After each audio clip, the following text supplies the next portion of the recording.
যদি একটু ভারতের নিরিখে এবার আলোচনায় আসি, কারণ অবশ্যই ভারত একটা অত্যন্ত গুরুত্বপূর্ণ দেশ এই মুহূর্তে দাঁড়িয়ে, কারণ ভারত রাশিয়া চায়নাকে ডোনাল্ড ট্রাম্প রীতিমতো সমীহ করছেন এবং প্রধানমন্ত্রী নরেন্দ্র মোদীকে তিনি ফোন করেছিলেন গত সপ্তাহে, যেটা নিয়ে আমরা আলোচনা করেছি। কোথাও গিয়ে ভারতকে কি এবার যুদ্ধে নামাতে চাইছে পাকিস্তান? টার্গেটটা কি ভারতের কোনো একটা বক্তব্য বা ভারতকে এর মধ্যে জড়িয়ে দেওয়া? দেখুন, ভারতকে এর মধ্যে কেন যে কোনো কাইনেটিক এনগেজমেন্টে জড়িয়ে দেওয়াটা অনেক ডিপ স্টেটেরই ইচ্ছা। তার কারণটা হচ্ছে সেটাই ভারতকে ডাইরেক্ট ইকোনমিক লস ঘটাবে। বাট ভারত এতটা বোকা খুব একটা দেশ বলে আমার অন্তত ব্যক্তিগতভাবে মনে হয় না যে তারা কোনো একটা কাইনেটিক ইন্টেলিজেন্সে নিজেদেরকে ইন্টারফেয়ার করাবে। বাট ভারতবর্ষকে যেটা ওরা চাইছে না করতে, সেটা হচ্ছে ভারতবর্ষর মাল্টি লেয়ার আজকের ডেটে এনার্জি এনগেজমেন্ট আছে। এই মাল্টি লেয়ার যে এনার্জি এনগেজমেন্ট গুলো আছে সেইগুলোকে ভারত ইউটিলাইজ করতে শুরু করলে ভারতের খুব একটা ফারাক পড়বে না। হয়তো ধাক্কা লাগবে, এনার্জির ধাক্কা লাগবে, দৈনন্দিন জীবনে আমাদের ধাক্কা লাগবে, কিন্তু কাইনেটিক এনগেজমেন্ট করাতে পারবে। পাকিস্তানের প্রসঙ্গটা যদি আনি, যে বারবার করে শান্তি আলোচনায় কেন পাকিস্তান পাকিস্তান কেন বারবার এই আলোচনায় টেবিলে বসার জন্য এতটা ইন্টারেস্ট দেখাচ্ছে? তাদের প্রফিটটা কি? দেখবেন, যখন কোনো মানে জায়গায় মারপিট হয়, ধুমাধুম মারপিট হচ্ছে, ধরুন পাবলিক মানে বিশেষ করে রায়ট টায়টের মতো একটা বিরাট ব্যাপার ঘটে, তখন দেখবেন এক ধরনের রিপোর্ট বেরোয়, যে রিপোর্টটাকে আমরা খুব একটা গুরুত্ব দিই না। সেটা হচ্ছে সেই রায়টের যে যে জায়গায় রায়টটা হলো না, সেই আশেপাশে সোনার দোকানে চুরি হয়। ঠিক আছে, এটা এটা কিন্তু কোনো ধর্ম বা কোনো কারণে রায়টের সাথে কোনো সম্পর্ক নেই। এরা কি করে, এরা এরা ভাবে যে এই অবস্থানে একটা আমি একটা সুযোগ নিয়ে যদি কিছু সোনার দোকানে চুরি করে নিতে পারি, বলবো রায়টের লোক চুরি করেছে, যারা রায়ট করছিল তারা চুরি করেছে। ব্যাপারটা হচ্ছে বেসিক্যালি তো একটা ভিখারি টাইপের দেশ। এরা সুযোগে থাকে যে দুজনে মারপিট করলে দুজনকে মিটমাট করাবার নাম করে ঘড়িটা খুলে নেবো হাত থেকে, হাতের আংটিটা খুলে নেবো, নিয়ে গিয়ে ব্ল্যাক মার্কেটে বেচে দেবো, কিছু পয়সা পেয়ে যাব। এই ধরনের মানসিকতা দিয়ে, এটা পলিসি ড্রিভেন তো কোনো অর্গানাইজেশন বা কান্ট্রি নয়, আইএসআই ড্রিভেন একটা অর্গানাইজেশন, একটা কান্ট্রি। এদেরকে খুব একটা সিরিয়াসলি নিয়ে লাভ নেই। আর আমি খুব জানতে ইচ্ছা থাকবে যে ওদের হোটেল বিল গুলো মেটাতে পেরেছি কিনা, না হলে তো আবার এইটা নিয়ে অন্য কারোর সাথে আবার একটা ডিলে ঢুকতে হবে। যে দেশ হোটেল বিল মেটাতে পারে না, তার কি বা লাভ, কি বা লোকসান। আমরা বাংলায় একটা কথা বলি না, যার যার পরনে কাপড় নেই তার আবার কিসের ভয়। তো সেটা হচ্ছে পাকিস্তান, তাদের তাহলে পরনে কোনো ইরানের সাথে কাপড় নেই, তাদের এই কোনো মুহূর্তে ভয় নেই। ইরানের সাথে ভারতের সম্পর্কটা কোন জায়গায় দাঁড়িয়ে আছে, বিশেষত শনিবারের ঘটনার পর?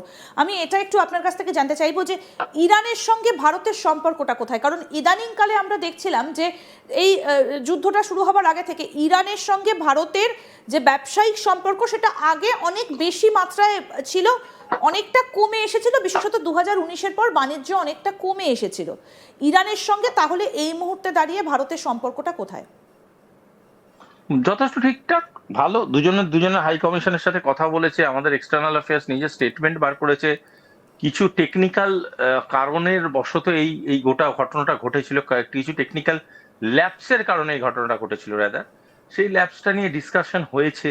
এবং যেহেতু এটা অত্যন্ত একটা স্ট্র্যাটেজিক বিষয়, জেনে যদি আমরা মেরিটাইম লটা ভালো করে জানি এবং মেরিটাইম সিকিউরিটি ব্যাপারগুলোকে বুঝি, তাহলে আমরা একটা জিনিস জানবো যে ইরান নিজেদের হরমুজ প্রণালী প্রোটেক্ট করেছিল মিসাইল দিয়ে না, মাইন্স দিয়ে। সুতরাং মাইন্স এর মধ্যে বহু রকম এমন রুট আছে যেই রুটগুলো তারা নিতে খুব একটা রেকমেন্ড করেনি। এবার জাহাজ চলে বিভিন্ন রকম প্রাকৃতিক কন্ডিশনের উপর ডিপেন্ড করে। যদি সেই কারণে জাহাজ তাদের প্রাকৃতিক কন্ডিশনের ক্ষেত্রে কোনো অল্টারনেট রুট নেয়, তাহলে সেই রুটটাকে নেওয়ার সময় এটাকে অনেক রকম ভাবে ইন্টিমেট করতে হয়। আদারওয়াইজ কি হতে পারে যে তারা মাইনের আয়তায় এসে যেতে পারে। তো হরমুজ প্রণালী সরু, কিন্তু হরমুজ প্রণালী তো সরু হলেও জায়গাটা অনেকটা। তো সেই জিনিসগুলোর জন্য হয়তো একটা মানে মিসকমিউনিকেশন হয়ে যেতে পারে, এবং সেই মিসকমিউনিকেশনটাকে কোনোভাবে সবসময় আমরা গুলি চালানোটাকেই ভাবছি, অথচ এটা আমরা ভাবছি না যে অনেক সময় আমরা জঙ্গলের মধ্যে বিপদে হারিয়ে গেলেও তো গুলি চালাই। যে মানে আমি দেখতে পাচ্ছি আপনার মানে ধরুন গাড়িটা এমন কোন রাস্তায় যাচ্ছে যে রাস্তায় গেলে আপনি হয়তো গাড্ডায় পড়ে যাবেন, হতে তো পারে আপনার মানে আকর্ষণ করার জন্য আমি কিছু মানে ইন্ডিকেটিভ ফায়ারিং করলাম, এর মতো কিছু ঘটতে পারে। তাহলে কি ইরানকে সামনে রেখে অন্য কেউ পেছন থেকে এই গেম প্ল্যানটা সাজিয়েছিল বলে না আপনার না মনে না হয়? না না না না না না। আমি আবার বলছি আরেকবার বুঝুন ব্যাপারটা। ব্যাপারটা হলো, ধরুন একটা রাস্তার মধ্যে মাইন সাজানো আছে, সেই মাইন্ডটা কিভাবে সাজানো আছে সেটা আমি জানি, আমি দুষ্টু লোক, আমি মাইন্ডটা সাজিয়ে রেখেছি। এবার ওই রাস্তা দিয়ে আপনি রোজ অফিসে আসেন, এবার ওই রাস্তা দিয়ে কোন মাইন্ডটা কোন জায়গাটা আছে আমি সেই পজিশনটা রোজ চেঞ্জ করি। এবার আপনার উচিত যখন আপনি আসছেন তখন আমাকে জানানো, তখন আমি আপনাকে এক্সাক্ট পজিশনটা বলে দেবো। আপনি যখন ফিরে যাচ্ছেন তখনও আপনাকে এক্সাক্ট পজিশনটা দিয়ে দেবো। কিন্তু সেই সময় যদি আমাকে কোথাও কিছু পজিশন চেঞ্জ করতে হয়, যেহেতু আপনি আমার বন্ধু, আমি তো সেটা আপনাকে পয়েন্ট টু পয়েন্ট ইনিশিয়েট করব। যদি সেটা না করি তাহলে তো আপনি মাইনের আওতায় পড়ে যাবেন, ফেটে যাবেন, তাই না? তাই কারণেই অনেক সময় এই ধরনের মিসআন্ডারস্ট্যান্ডিং গুলোর জন্যই অনেক সময় অ্যাটেনশন গ্র্যাব করার জন্য অনেক রকমের বস্তু বা অনেক রকমের স্টেপস নেওয়া হয়। Firing is one of them. হয়তো এই ফায়ারিংটা জন্য হয়তো অনেক টাকার জিনিসপত্র বেঁচে গেছে, সেটাও হতে পারে।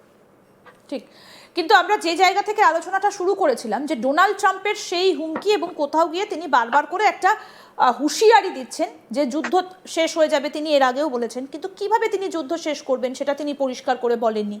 আবার তিনি হিরোশিমা নাগাসাকি সেকেন্ড ওয়ার্ল্ড ওয়ারের এক্সাম্পল টেনে এনেছেন। তার মানে তিনি কি কোথাও গিয়ে পরমাণু হুঁশিয়ারিটা দিচ্ছেন? সেটাও কিন্তু এই মুহূর্তে দাঁড়িয়ে একটা বড় প্রশ্ন, শুভাশিস। কিন্তু এই যে ব্লকেডগুলোর কথা বারবার করে আমেরিকা বলছে, যে ইরান হরমুজটা বন্ধ করে করবে কি, আমেরিকা তো বাইরে থেকে ব্লকেট লাগিয়েই রেখেছে। আমাকে একটুখানি স্ট্র্যাটেজিক্যালি বোঝাবেন যে এই ব্লকেটটা কি আদৌ বাইরে থেকে কোনো দেশের পক্ষে করা সম্ভব কিনা, যদি ইরান স্ট্রেট অফ হরমুজের মুখটাই বন্ধ করে রাখে? দেখুন, আমি আপনাকে একটা কথা বলি, আমি অনেকদিন বলিনি কোনোদিন আমি নিজের মুখে, আজকে আমি নিজের মুখে বলছি। হোয়াইট হাউসে হোয়াইট কালার করতে আমার দাদু বলে গিয়েছিল, তার জন্য হোয়াইট হাউসে হোয়াইট কালার করেছে।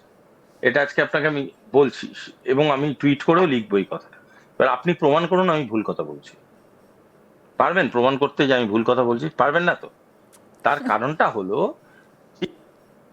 এই ধরনের মিথ্যে কথা যখন আমি বলছি তার ভ্যালু থাকছে না, আর এই ধরনের মিথ্যে কথা যখন একটা লোক হোয়াইট হাউসে বসে বলছে তার ভ্যালু থাকছে। আচ্ছা, আমাকে একটা কথা বলুন তো, একটা একটা প্রণালীকে যদি কাউকে ব্লকেট করতে হয় তাহলে নয় তার সামনে কোনো একটা নেভেল ফিট দাঁড় করাতে হবে, না হলে সেইটাকে কোনো একটা মিসাইলস এর আওতায় আনতে হবে, বা সেটাকে কোনো একটা মানে মারাত্মক রকম এয়ার ট্রাফিকের আওতায় আনতে হবে। আমাকে একটা কথা বলুন তো, এরকম কোনো জিনিস কি আপনি জানেন? আপনি তো এত বড় একটা নিউজ নেটওয়ার্কস এর সাথে জড়িত, আপনি কি জানেন? আমি অন্তত দেখিনি ম্যাডাম। সুতরাং এই যে গোটা প্রসেসটা হাইলাইট করার চেষ্টা করছে, এই গোটা হচ্ছে অত্যন্ত একটা মিথ্যে, যে মিথ্যেটাকে সুন্দর সাজিয়ে গুছিয়ে পাঠানো হচ্ছে। বুঝতে পারলেন তো? মানে আপনি যদি ফিঙ্গার ফ্রাই নাম করে ভিন্ডি ভাজা খাওয়াতে চাইছেন সেটা আপনার ব্যাপার, কিন্তু লেডিস ফিঙ্গার একটা জিনিস, ফিঙ্গার ফ্রাই আর একটা জিনিস। এই দুটো জিনিসকে ইন্ডিভিজুয়ালি আলাদা আলাদা করে বুঝিয়ে সুন্দর মেনুতে লিখে পাতে সার্ভ করছেন, অথচ আমি খাওয়ার সময় দেখছি ভিন্ডি ভাজা, তখন তো problem, that's a big problem. সেটাই ডোনাল্ড ট্রাম্প করছে।